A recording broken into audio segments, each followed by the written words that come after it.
የትራፊክ አደጋ የምንቀንስባቸውና የምንከላከልባቸው 5 መንገዶች። ሰሞኑን ስለቃቸው የነበሩ ቪዲዮዎች በሙሉ የልምምር ናቸው። ከሰልጣኞቼ ጋር የተለያዩ ቦታዎች የተንቀሳቀስን የቀረስኳቸው ቪዲዮዎች ነው የለቀኩላችሁ። ያው እንደሚታወቀው በማሽከርከር ሂደት ውስጥ መንዳት ብቻ በቂ አይደለም፣ የተለያዩ ቲዮሬቲካል ነገሮች ያስፈልጋሉ። ስለዚህ በዚህ ቪዲዮ አደጋ የምንቀንስባቸው 5 መንገዶች እናያለን። የመጀመሪያው ምንድነው? ንቁ መሆን ነው፣ ወይ ደግሞ ንቃተ ህሊና ያስፈልጋል። ተሽከርካሪ ይዘን ከቦታ ወደ ቦታ በምንንቀሳቀስበት ጊዜ ከፊት ለፊት ያለውን ተሽከርካሪ፣ ከኋላ ያለውን ተሽከርካሪ፣ በግራና በቀኝ ያሉት ተሽከርካሪዎችና የራሳችን በአጠቃላይ 5 ተሽከርካሪዎችን ማየትና መከታተል ያስፈልጋል። የሚያደርጉትን እንቅስቃሴ፣ መቆም መፈለጋቸው፣ መታጠፍ መፈለጋቸው፣ መደረም መፈለጋቸው ያንን ማየትና መከታተል ያስፈልጋል። ሌላኛው ነው በዚህ ውስጥ የምናየው እንቅልፍና ድካም ነው። በምናሽከረክርበት ጊዜ ድካም የሚሰማን ከሆነ፣ እንቅልፍ የሚሰማን ከሆነ ተሽከርካሪያችንን አቁመን እረፍት መውሰድ ያስፈልጋል። እንዲሁም ሌሎች መንገድ ተሳታፊዎችንም ማየትና መከታተል ያስፈልጋል። ተሽከርካሪና አሽከርካሪን ብቻ ሳይሆን እግረኛ ሊኖር ይችላል፣ እንስሳት ሊኖሩ ይችላሉ። ያንን በትኩረት መከታተልና ማየት ያስፈልጋል። ስለዚህ የመጀመሪያው ንቃት ነው። ስናሽከረክር ንቁ ሆነን ልናሽከረክር ይገባል። ሁለተኛው ነገር ደግሞ ርቀትን ጠብቆ ማሽከርከር ነው። ከፊት ለፊት ያለው አሽከርካሪ ምን ማድረግ እንደፈለገ እኛ ማወቅ አንችልም። ማወቅ የምንችለው ካደረገ በኋላ ነው። ስለዚህ ርቀታችንን ማንጠብቅ ከሆነ ለምሳሌ ከፊት ለፊት ያለው አሽከርካሪ ሊቆም ይችላል፣ ወደ ኋላ ሊመጣ ይችላል፣ ወደ ግራ ወደ ቀኝ ሊታጠፍ ይችላል፣ ምንም ምልክት ሳያሳይ።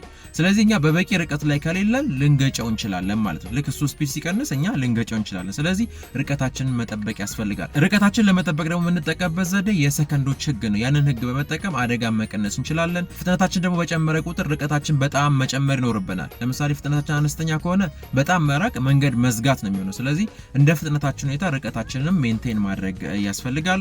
ሶስተኛው ደግሞ እንደ ሁኔታው ማሽከርከር ነው። አንድ አይነት የማሽከርከር ልምድ ብቻ ሊኖረን አይገባም። ለምሳሌ ከተማ ውስጥ ብቻ ልናሽከረክር እንችላለን። ከከተማ ክልል ውጪ ስንወጣ ጥንቃቄ ማድረግ ያስፈልጋል።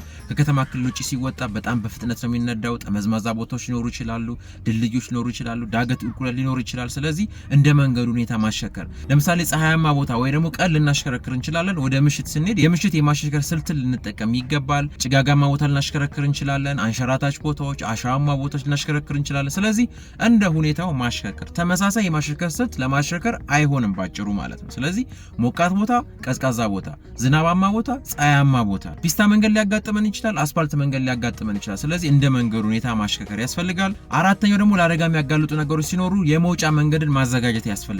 ለምሳሌ ስንቆም ሊሆን ይችላል። ከፊት ለፊታችን የቆመ መኪና ወደ ኋላ ቢንሸራተት ብለን ማሰብ፣ ኋላችን የቆመ መኪና ወደኛ ቢንሸራተት ብሎ ማሰብ፣ ወደ ዳገት እያሽከረከርን እያለ ከፊት ለፊታችን ያለው መኪና ወደኛ ይመጣል ብሎ ማሰብ ሊሆን ይችላል። የኛ መኪና ራሱ ወደ ዳገት እያሽከረከርን እያለ ፍሬን እምቢ ሊለን ይችላል፣ መሪ ላይታዘዝ ይችላል። ቁልቁለት ላይ እያሽከረከርን ፍሬን እምቢ ሊለን ይችላል፣ መሪ ላይታዘዝ ይችላል ብለን ተገቢውን ጥንቃቄ ማድረግ ያስፈልጋል። አስቀድመን ማለት ነው። ነገርየው ከመከሰቱ በፊት የማምለጫ መንገዶችን አዘጋጅተን ነው መንቀሳቀስ ያለበት። ረጅም ቁልቁለት ቢያጋጥመን ለምሳሌ እዚህ ቁልቁለት ላይ ፍሬን እምቢ ቢለኝ ይሄንን አደርጋለሁ ብለን ጥንቃቄ ማድረግና መከታተል ያስፈልጋል ማለት ነው። አምስተኛውና የመጨረሻ ትኩረትን የሚከፋፍሉ ነገሮች በሙሉ ማስቀረት ያስፈልጋል። እጃችን መሪ ላይ፣ አይናችን ደግሞ ግራ ቀኙን እየቃኘ፣ እግራችን ደግሞ ፍሬን ፍሪሲዮና ነዳጅ ላይ መሆን ይኖርበታል። በዚህ መሃል ግን ስልክ ሊደወል ይችላል፣ የተለያዩ መልእክቶች ሊላክልን ይችላል፣ ዳሽቦርድ ላይ የተለያዩ የሚታዩ ነገሮች ሊኖሩ ይችላሉ። እነዚህ ትኩረታችን ሊወስዱብን ይችላሉ። የተለያዩ ድምጾች ሊኖሩ ይችላሉ። አጠገባችን ያለ ሰው የሚያወራን ወሬ ሀሳባችን ሊወስድ ይችላል። ስለዚህ ከነዚህ ሁሉ ነፃ ሆነን ልናሽከረክር ይገባል። እነዚህን 5ቱን ተግባራት የምናደርግና ተሽከርካሪው በደንብ ኦፕሬት የምናደርግ ከሆነ የትራፊክ አደጋ መቀነስና መከላከል እንችላለን። የዛሬው ምክሬ ይሄ ነው።